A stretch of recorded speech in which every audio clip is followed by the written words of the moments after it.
Moving right along here in my translation of Oswald Spengler's Primordial Questions. This is chapter 6, Soul and Body. So what does Spengler think about the paranormal? What does he think about all things astral and woo-woo? I don't know. This chapter will tell us, though. Actually, I do know, but... All right, let's go ahead and read it. 1. Body is life as it appears to the senses, acting upon the eye, ear, and so on through sensory power. Soul is life insofar as it infers likeness in another physiognomically as it feels itself. 2. An individual being is seen as body, felt and understood physiognomically through activity and movement as soul. Even children, by touching and seeing, gain the primal impression of thing and body. Animals sense both foreign bodies and their own bodies also as resistance to hearing, smell, and touch. 3. What makes an impression on our senses we call body. It is the resistance our hearing, smelling, touching, and seeing encounter, opaque, impenetrable. What we feel we call soul, in ourselves and in others. The one we seek to understand through dissection and chemical hypotheses, the other through constructing a schema, thinking, feeling, willing, through words, in other words. Both remain mysteries. Soul and body are not, as P. Cohn claims, identical, but two manifestations, two realities, two mysteries grounded in the same essence. In animals they appear almost identical, hence we speak of physical fear or physical desire. In the civilized human, this distinction deepens so that one comes to believe in two separate things, soul and body.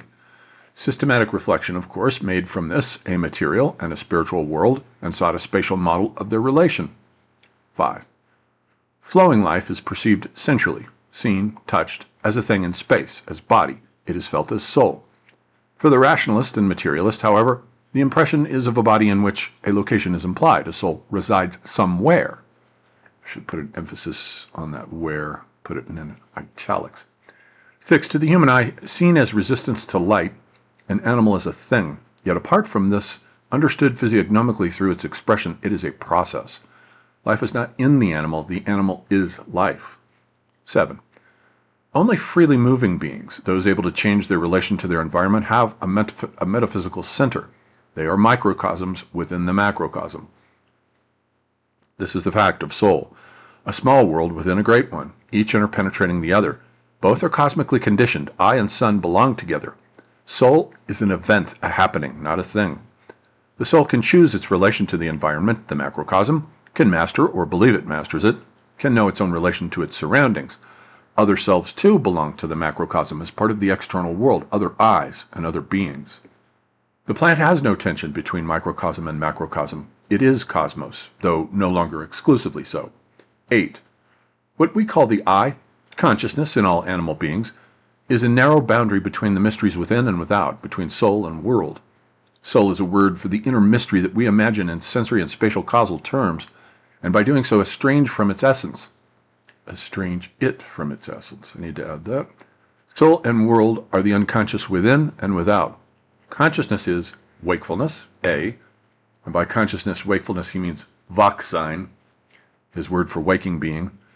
A, understanding, knowing. The unconscious, then, is what is not given to wakefulness, what one is not consciously aware of through understanding. Wakefulness, then, is the boundary between two mysteries. This boundary is the outer layer, or shell, the opposite. Wakefulness equals I. And he comes up with this opposition in this book that he doesn't have in Decline of the West between what he calls the core and the shell.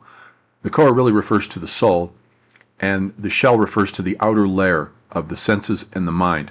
He might have in mind, it's possible, Vedanta philosophy with its idea of the sheaths, the koshas. The Annamaya kosha is the sheath of the physical body, which is animated by the Pranamaya kosha, which would correspond to Rudolf Steiner's etheric body, the currents that animate and shape it. And then you've got the Manomaya kosha, which is the mentality, the mind, the intellect, which is bound up with these outer two, sort of like Spengler's outer shell. And the core would be the Vijnanamaya kosha, which is what he calls Dasein, the pulse, beat, and rhythm of nature that instincts come out of and are expressions of and through and with. And then the core would be the Anandamaya kosha, which is the sheath made of bliss. You're rooted in a Dionysian ecstasy, an ecstasis, as Heidegger would put it, of being in the world. 9. The other can be known only through sensation. The other, then, is body, seen, heard, smelled. One can also see oneself, my body, I. This is the fact of wakefulness. The body, I think I may retranslate wakefulness as waking being. I think that's going to work better, which is more of a literal translation than wakefulness, and it sounds better. This is the fact of waking being. The body is sensory resistance, an object. The feeling of another through resonance with one's own rhythm comes later. 10. Scholarly thought, when it seeks to analyze life, replaces the process of living with livingness as a property of a thing that can be dissected microscopically, chemically, physically. But life is the body itself insofar as it is sensually and intelligibly perceived. It is the soul insofar as it is inwardly felt. Soul and body are not things but processes. Only conceptual thinking turns them into things, conceptual, timeless entities. 11. What we know of the soul is experienced living form, our own shaped life, without distinction between body and soul, for that distinction is abstraction based on sight and feeling. We experience the flush of anger, the heartbeat of fear, the quickened blood of joy. Only the systematist divides these, inventing the two domains of research, soul and body. The real question is whether the shaped movement belongs to wakefulness as felt, or waking being as felt, or as understood experience. 12. The thou is older than the I. One first understood the soul of another physiognomically. Only much later did one begin to apply this experience to oneself. Reflection on oneself instead of instinctive action is already deeply spiritualized. To speak with oneself, that is reflection. Spiritual solitude is the expression of this self-conversation. 13. At first, foreign life is felt. The soul is observed in others, for example in the dying, as breath, vital force, then felt in oneself as feeling, longing, fear. From this source of experience arise various conceptions of soul. I was reading, I'm also in the process of translating the only good biography of Spengler that was ever written by Anton Kokhtanek. And he has him in there quoting Spengler saying, from other reflections, saying that fear was his leading leitmotif of his life. It's like the symbol for his entire worldview. It's based on fear and anxiety. He was afflicted with nightmares as a kid, sleepwalking, night terrors, and all that kind of stuff. And so this is a very cat-like soul. I wonder if he was a cat in a previous life, because cats are always paranoid. They're always suspicious that the world is conspiring against them and is about to ambush them or something. 14. The image of the body, the visible and conceived, organized by color, line, and dimension, mentally divided into things, properties, positions, processes, causes and effects, substances, atoms, molecules, forces, light effects, electricity, all these images down to the microscopic, dead, and mechanical. To this is added the experience of essence, life, soul, impulse, from which science also constructs an image modeled after the first, with associations, apperception, will, with elegant curves and diagrams. His criticisms of science really do remind me a lot of Heidegger's. These men are both doing essentially the same thing and saying basically the same thing. 16. Soul and life are words for the same thing, the former inferred, the latter seen. The latter points to the former and expresses it. The ensouled living body is one and the same. Even race is the bodily expression of the psychic living. Race is recognized in modes of action, style, form, meaning, purpose of deeds, feelings, and so on. Race is the sum of the living bodily expression of soul life, a kind of materialized expression. 15. There are two kinds of impressions of race. Through the senses, A, smell, an attracting or repelling odor among people, Africans to us, we to Chinese, repulsive through secretions, that is, skin emissions. B, sight, pale skin, blonde hair, blue eyes, results of skin structure. C, hearing, voice, pronunciation, sound formation, vowels, consonants. All this is external and therefore false. Through the soul, A, by directly understanding the inner life, B, by understanding the expression of this inner life, custom, posture, art, and so forth. Animals, too, observe this to a large extent. In humans, observation is almost entirely reduced to sight. 17. Life exists only in living bodies. Soul is the inner form of life. Thus, for me, soul and life can only be studied in the living body physiognomically, not systematically, through their forms of expression in space. These are also forms of history.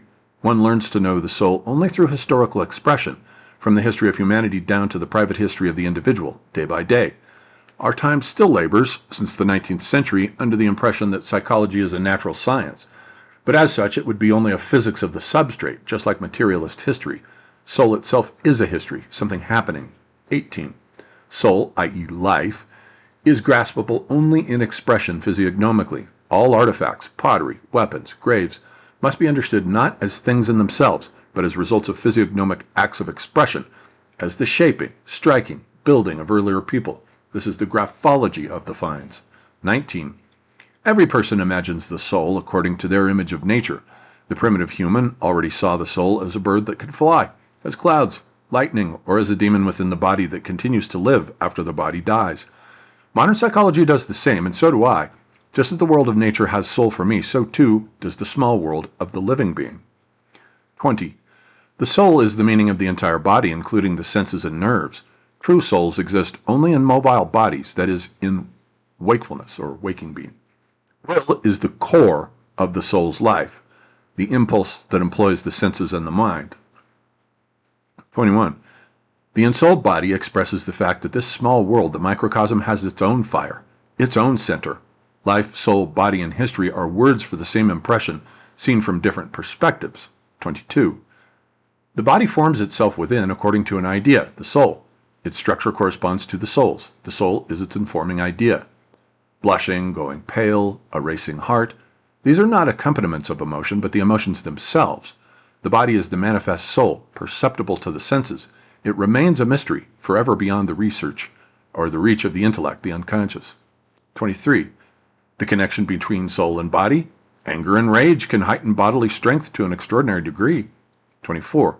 There are also soulless pains, purely physical, toothache, stomach pain, while psychic pain is always also physical. 25. In plants there is a will-less urge and yielding, longing and fear.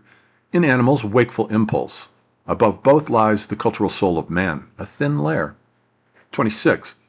Plants have no individual souls. The will of the species, its tendency and striving, alone rules in them. Only in freely moving individuals does soul arise. That is to say, the astral body, the presence of an astral body, is what we, according to Rudolf Steiner, share in common with animals. Plants only have etheric bodies. We have etheric bodies plus astral bodies plus egos, which animals do not have. The character of the species typifies and predominates in the animal, just as it does even more so here with the plants. Crying, laughter, obstinacy in children belong to the early developmental stages. The soul forms according to individual possibilities, shallow, deep, heavy, light, noble. Most people have scarcely any soul at all. 27. The soul, like the body, passes through 3 stages: infantile, erotic, senile. Male and female souls differ. The psychologist of today, in 1936, considers almost exclusively the senile, masculine, civilized soul. 28. The mature soul, like the awakened body in puberty, stands on its own, independent of the parents. 29. The true soul, the conscious inner life, a life unto itself not dictated by sensation, is unknown to humans of the earliest stage and to newborns. It awakens at a later stage. Soul is suffering, fear, longing beyond the present, and the will to overcome rather than submit. 30. Soul and body in animals, children, the successive stages of soul, unfold and blossom. They are sparks of the one great flame, life, and thus cosmic. By contrast, the senses and the intellect grow outward from the macrocosm toward the microcosm, for the macrocosm governs the microcosm. 31. The newborn is a small, wrinkled, mewing animal that slowly becomes human, walking, using its hands, then a human of a higher stage, then a cultural being. It is not by learning to speak, but by understanding spoken language that the child becomes civilized. Since the child grows into a ready-made language rather than inventing one, it, in a sense, skips a developmental stage compared with early humankind. That sense needs a little sanding down. It's a little bit bumpy, I think. 32. In humans and in all animals we can understand, that is, in those whose behavior resembles ours enough for us to feel an analogy, the soul blossoms and fades during life. This shows itself, among other ways, in how the perceived outside becomes a world of relations. The soul's aura extends into it, giving it meaning, reaching even to the stars. I need to go back and capitalize aura there. I missed it because he invents this concept now as we move into the paranormal here of what he calls the aura. And he means it as a way and by means of the soul sending out emanations in the form of telepathy, omens, synchronicities, dreams, and so forth. The soul orizes, you might say. Once after birth, the soul begins to bloom. Months or years later, it penetrates its environment, giving it relation. It does not say that is, but rather that is for me. In old age, things again lose relation. Poets and painters grow objective. Naturalism is poverty of soul. Understanding feeling, then, is a spiritual and psychic act of possession. The body is not the soul's boundary. Yes, and here we go. So now we're going beyond the boundary of the outer shell. The body is not the soul's boundary. The structure of space, mathematical and causal, does not apply to the psychic. I'm going to rephrase that. It has nothing to do with the psychic. Okay, this is all a work in progress. It's not going to be this sloppy on the printed page. Trust me, this is a rough draft translation. 33. The soul shapes not only the body, but also the environment by grasping it, turning it into a worldview, or by acting upon it through activity. When someone calls something outside himself a granite block, a boulder, material for a tomb, an atomic complex, or thrown there by a god, he has infused it with his own aura, incorporated it into his world. 34. Soul is a striving toward the realization of the idea of individual life, of its inner possibilities. This realization occurs either instinctively and darkly, genially, or by entering conscious waking being as its goal. 35. The soul belongs to the realm of influence of the structured, moving body with the world of the senses as its outpost. 36. The soul is a mystery, felt, but never understood. It radiates an aura that extends beyond the body. Space belongs to the senses, to the body's visible image. What the soul is has nothing to do with space, not with number, cause, or law. Now see, we're moving in here. He's discovering synchronicity, the concept of synchronicity. It just doesn't have a word for it the way Jung does in the 1950s. But Joyce has already discovered synchronicity in Ulysses in 1922, as any careful reader of that novel will figure out for him or herself. And now here's Spengler. I'm sure he never bothered reading Joyce. Basically articulating the same thing here with this aura idea. What the soul is has nothing to do with space, not with number, cause, or law, because it's an a-causal connecting principle, which is Jung's definition for synchronicity. Same thing here. All these guys are more or less saying the same thing. Jung, Steiner, Gebser, and so on, Frobenius. It is not beyond space, but completely foreign to it, not spaceless, yet incapable of relation to the sensory world, to space or distance, and thus not hostile to space either. What religious contemplation imagines about the soul, its immortality, its life in the afterworld or paradise, is a mere image, not a fact. One can speak of the soul of peoples, cultures, and generations. That is reality. These are individuals of a higher kind. Bodies are separated. They have boundaries. Souls do not. Since they have nothing to do with space, they have nothing to do with boundaries either. 37. For early humans, the aura was a self-evident reality, described in symbolic interpretations according to their type of soul, their level and kind of culture. Interpretation itself is a mode of thought, from stage C onward, speaking and thinking, that is to say, from the Neolithic. Animals, too, experience the aura, and then here I start capitalizing aura, so I have to go back and recapitalize it. Okay. Only the city dweller loses the feeling for this reality, though not completely. When the shell of intellect loosens for a moment, in times of deep emotion, it emerges again with frightful clarity. The body is sensually bounded, spatial. The soul is non-spatial, temporal, something to be experienced, not known.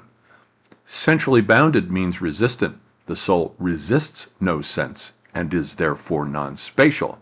Now we're moving into the astral plane. Ghosts can go through walls and doors too, so he's sort of working his way into this. 38. The original soul of animals has a powerful aura, which grows and fades over life, not only distant sensing, smell, sight, orientation in bees, and various instinctive capacities, but also sexual attraction, love, and hate across great distances belong to its effects. This is the basis of magic, and here he's discovering Jean Gebser's magical consciousness structure. They both essentially agree that the paranormal is real. It is a reality that is completely neglected by science with its arrogant insistence that the mental rational consciousness structure is the only valid consciousness structure. It is not. All these geniuses are in agreement on that. This is the basis of magic, the power to draw another from afar, to influence, to sicken, to kill, to compel love.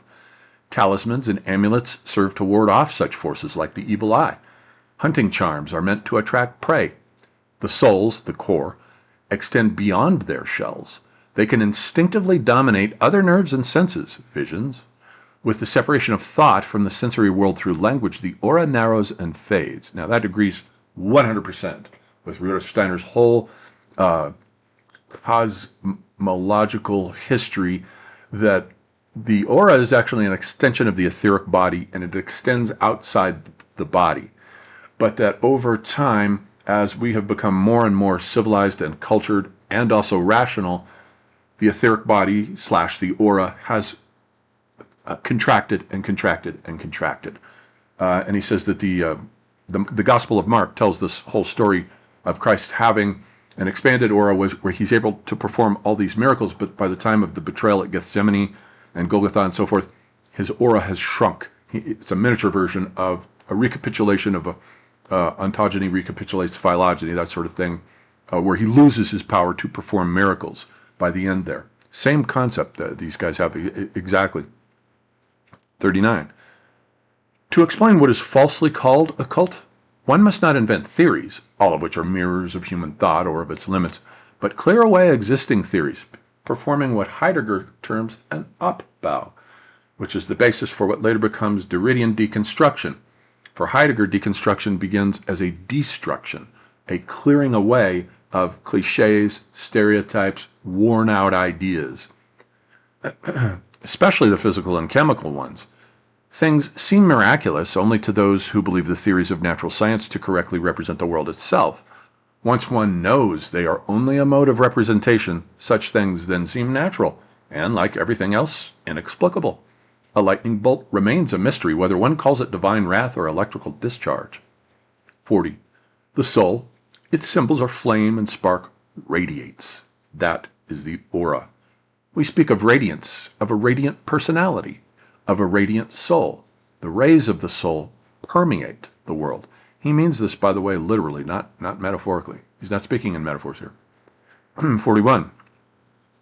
Instinct is the rhythm of the cosmos beating its waves within the individual. It is plant-like, supra-individual, and the same in all beings. Spirit, however, by spirit he does not mean spirituality. He's using it the same way Claudius uses it, spirit as Geist, as intellect.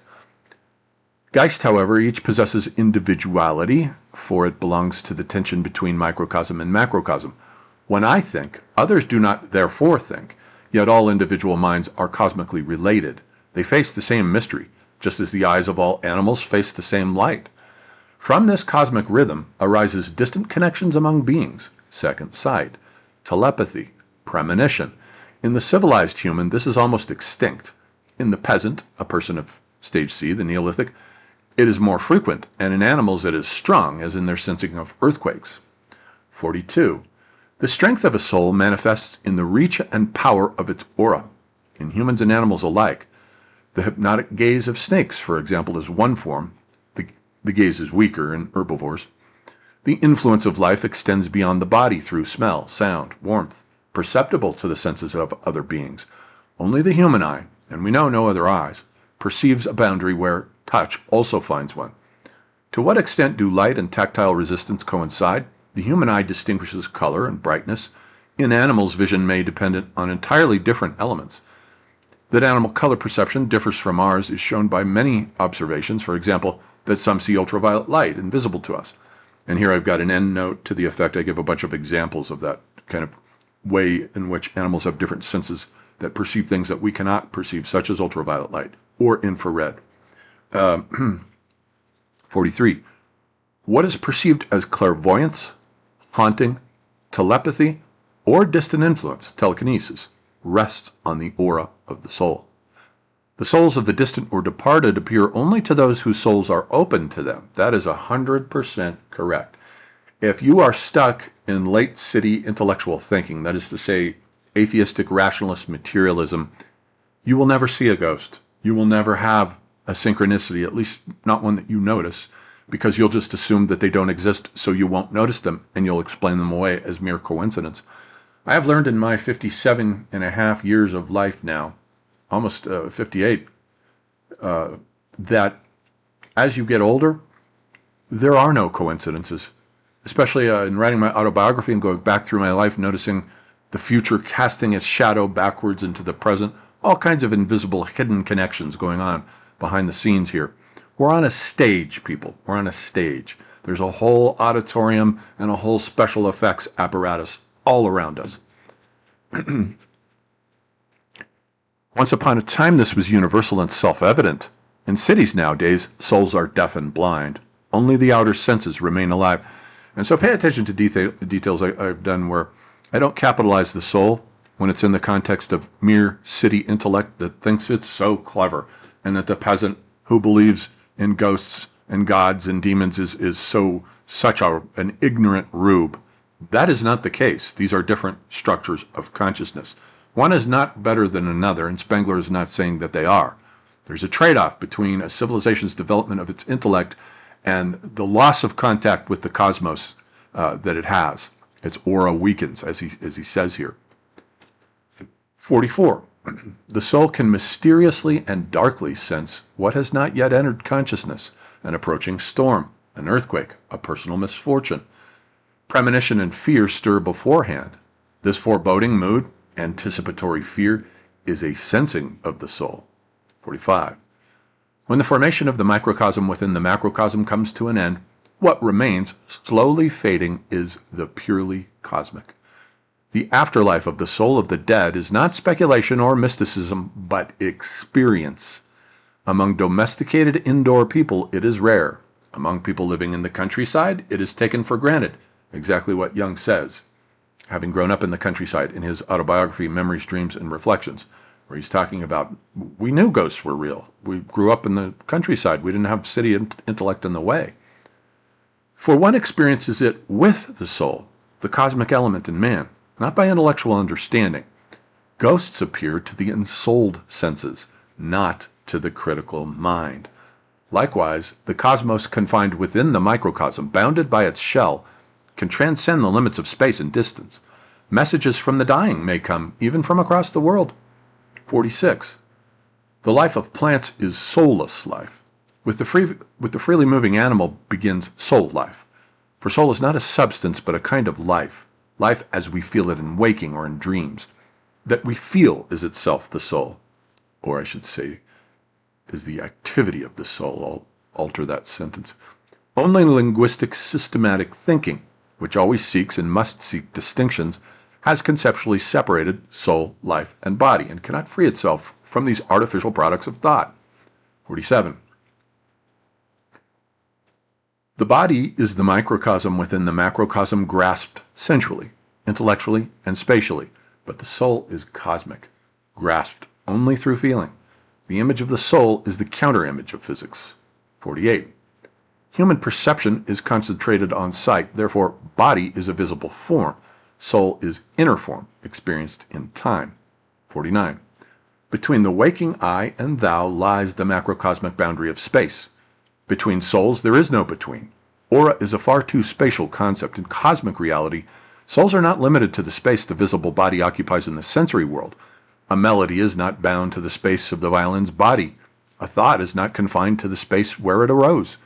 It's almost as though he's stumbling upon the New Age idea of the law of attraction, which is that our thoughts radiate out through the ether into the physical world. And because of the principle of morphic resonance, whereby like forms attract like forms, it attracts, it goes across time and space and brings things toward you that are just mysteriously coming out of you, actually. You think that you're being victimized, or that the world is knocking you around, let's say. It's not. You're sending out thought vibrations that are causing the world to respond with actions, actual situations. Sounds like he's getting awfully close here to that idea. 50. Soul is not a spatial, biological, or physical entity. Therefore, when considered within the scientific worldview, the occult seems illogical. But the soul is non-spatial, existing only in time, and thus can extend beyond the body. 51. The soul is spaceless, not subject to the law of spatial limitation like the visible world. Therefore, ghosts can appear, and the dying can make their presence known to the living. These manifestations are seen inwardly, yet cannot be expressed in language. Souls touch one another across space. Dogs and horses sense this as well. People gifted with second sight or magical sensitivity are often feared and shunned by the sober-minded as uncanny, labeled seers, witches, or bearers of ill fortune, or in our contemporary society, psychic mediums. Yet such people were the norm in earlier stages of humankind, A through C, that's all the way up to the Neolithic. Only with the rise of speaking and thinking did intellect grow so dominant that the soul began to wither beneath it, along with its aura. 52. There is a foreknowledge of future events, physiognomic in its vividness, wholly instinctive, already present in some animals. All these phenomena occur in a sphere beyond number and law, from soul to soul. The systematist, the man of fear, seeks to calculate them, to interpret them not as destiny, but as a chain of cause and effect. This is the meaning of consulting oracles, to avoid causes and thus prevent effects, and of horoscopes. Now that's interesting there because it looks like he's leaving room for the possibility of astrology acting in accordance with this principle of the soul not being spatially bound. Whereas before he had started off in the book being dismissive toward astrology, as the book goes on, it seems like he's becoming more and more open to the possibility of it. 53. We divide the universe visually into heaven and earth and measure it theoretically as a Copernican system, yet beyond this lies a metaphysical connection between birth hour, the stars, destiny, and soul. Sounds like astrology to me. Sounds like astrology to me. A duck by any other name is still a duck. We moderns have grown blind and deaf to it, but peasants, seafarers, those who live close to nature remain in living connection with the mystery because they do not think idly or abstractly, but with purpose. We also see that animals sense and know things in advance, earthquakes, early winters, and so on. To attempt to grasp this systematically by calculation and measurement is a complete and total mistake. Here it is instinctive certainty that rules. 54. Talent is technical ability, trainable through conditioning in animals, through education in humans. Dancing, thinking, painting, archery, rowing, organizing, commanding, all acts can be performed with talent. That is skill. But technique in the human sense is purposeful action, possible only to the speaking, thinking human. Virtuosity in painting, skill in dancing or shooting, all depend on a conceived, imagined goal. Genius, by contrast, is vital force, creative, overflowing, radiant flame. Genius is life itself. Within the fetters of high civilization, strong life seeks release in some form of achievement. If one lacks the fitting talent, or life drives one into a false one, genius may turn morbid, insane, or self-destructive, suffocated, or deranged. What today passes for genius is, owing to the lack of genius in later ages, almost always already sick or stifled in the preceding generation. 55. The soul's aura is creative, formative, shaping the environment. The magic of form incorporates the alien. Even destruction is creative, only chance is not. 56. All life, all genius, all greatness is born by destiny's power and dies. Peoples, races, arts, every kind of life and culture. The hero distinguishes himself by bearing this heroically, seeing no misery in death. The weak cannot accept that a culture must perish. Just as they seek to prolong their useless lives with pills and operations instead of deepening them, so too they wish to prolong culture. That's hilarious. 57. Claugus calls the soul passive and the spirit, intellect, Geist, active. Yes, but for that very reason, the spirit is not something alien to life. Soul and blood, the core of being, are creative and flowing, not passive in Claugus's sense, not merely pathic. I haven't read this fellow Claugus yet, but he's in a kind of agon with him going all through this book. I've looked up some of his philosophy, and Claugus is a contemporary of Spengler and kind of a rival. They have similar writing styles. I was glancing at some Claugus earlier today. I'm going to sit down with him and see what I think. Let's see. Passion, though attuned to the word's double meaning, is deeply active here. I'm going to change that to applicable. Is deeply applicable here. Certainly, destiny guides, the meaning of generations, the world, circumstance, they are stronger and drive us. But this applies equally to spirit. It, too, is subject to those forces. The sensory motor system, the outer layer, senses, mind, motor muscles, also suffers passively, acted upon by the soul that uses it and by the world that presses upon it. I think what I must think. My experience is my own in form and content, though its substance may be foreign. What is thought is mine because it is artificial, but it still relates to what is given. All philosophy begins with the distinction that every perceptive person feels on the one hand body, soul, sex, strength, blood, drive, will, pain, pleasure, and on the other, spirit and I, thought, morality, etc. Since thinking prefers the latter, it devalues the former. Klages is a moralist. For him, spirit, intellect, is evil. Soul is good. That's my comment there in brackets. Editorial comments are always in brackets in translations. 58. I think I must think because the body wills it, what it wills, and for how long it wills. Thinking, like seeing, depends on the body. The nerves depend on the blood. Only in dying generations, dying classes in great cities, does the spirit wither into mere intellect. It becomes bloodless. It rattles like a beetle's shell in the wind, or an empty nutshell, become only a husk. These last of their kind are no longer capable of reproduction. What remains is word chatter, compulsive writing, barren concepts. 59. Mental illness is disease of the outer shell, causal thinking, perception, and movement disturbed. While the core lives on normally, hence the instinctive sharpness of the mentally ill, it is an illness of understanding perception and speaking thought. Beneath the civilized soul, stage D, that is high civilization, destroyed by illness, reappears a more primitive soul. That's an interesting way of putting mental illness, that it's actually a regression or a recursion back to the magical consciousness structure in which such so-called mental illnesses are the norm and would be classified today as schizophrenics. Shamans would be classified today as schizophrenics. They are not. That's late civilizational city speak. It's shallow and basically meaningless. 60. The soul is the center of a being, oriented against the outer world, a microcosm within the macrocosm. Hence, there is no such thing as a plant soul. Soul and consciousness equal wakefulness, or waking being. What is soul? The core of being is Dasein. The outer shell is Wachsein. Soul and senses condition one another. The animal element, as opposed to the plant element, appears only in the polarity of microcosm and macrocosm.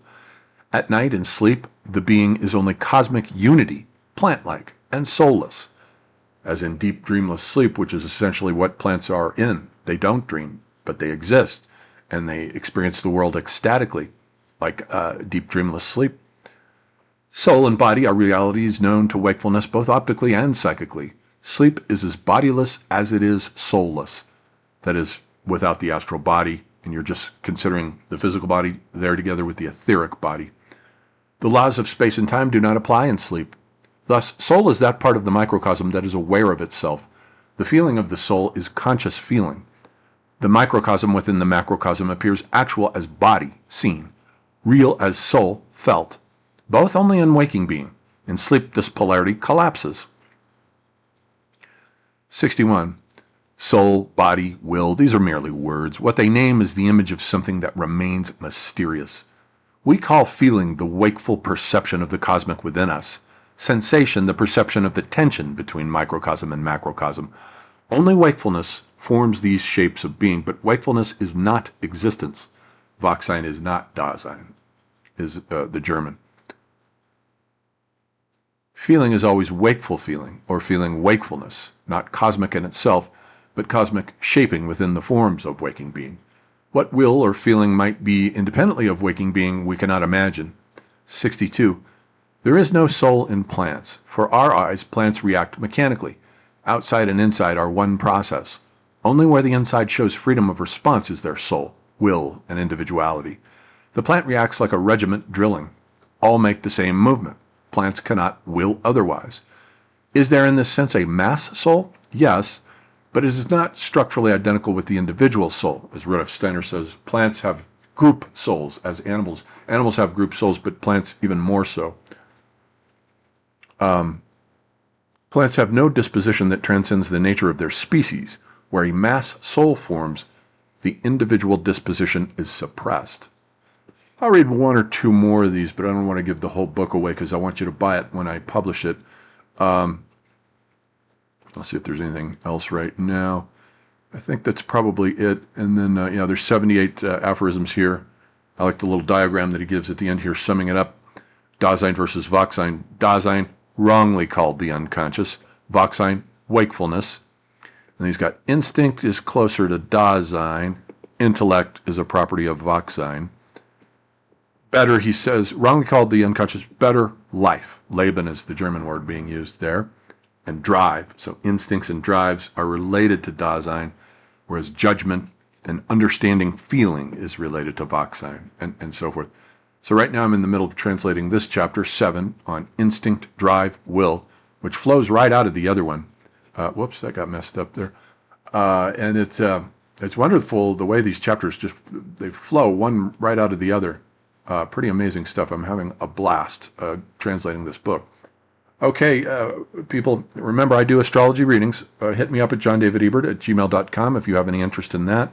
Hopefully I'll have this book out in a couple of months. Translating is tedious work. It takes persistence and discipline, but it is a lot of fun once you get the hang of it. Okay, I'll stop there for today.